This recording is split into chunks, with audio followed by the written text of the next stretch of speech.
Tuition students, it is good to be back for our third week of online learning. You've done a great job in submitting assignments and participating and learning about the coronavirus. Moving forward, we'll be focusing on different topics and covering new unit in the sciences. This next unit will be about ecosystems. Now, it is my understanding that in the 7th grade with Mr. Mark, you have been teaching about the ecosystems and all related concepts. To start, we will be reviewing biotic and abiotic factors. Let us review some vocabulary words pertinent to the unit. A biotic factor is anything that is alive or was previously alive. Think back to the video we did last week about viruses and what makes them not living.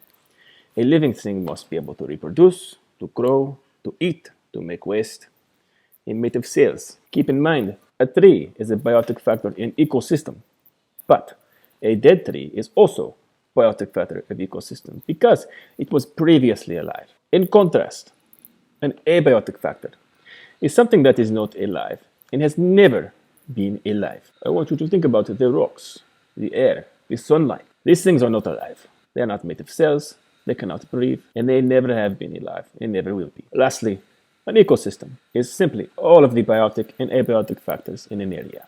It can be big, small, in between. Before I let you go off and do your assignment, I want to address one more developing news story over the weekend. Previously, when we learned about the coronavirus, I instructed you, as well as from other sources, that the coronavirus is thought to be spread person to person via droplets. It is potential that coronavirus could be spread through airborne transmission as well.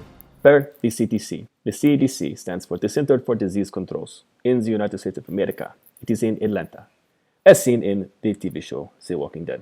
Right now, the CDC does not officially know whether the virus is spread via airborne transmission or not. In order to be careful as they do their research, as it takes time to test these things and to know for sure, they have advised Americans to wear masks in public, such as a grocery store or a gas station. It is small inconvenience to make sure we are being safe. Before I let you go, students, comrades, I give you announcements. Starting next week, we will have office hours at specially designated times where you can log in and get on Microsoft Teams chat, video chat, and you can talk with Dr. Hoganoff. You can ask me questions.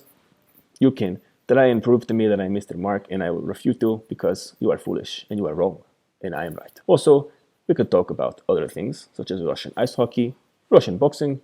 I tell you stories about how I killed bears with one hand, just my pinky finger, in a Russian winter. And we can also discuss other things related to school, in science, and questions concerning assignments you have about the week. More information will be available at a later time about what this is going to look like.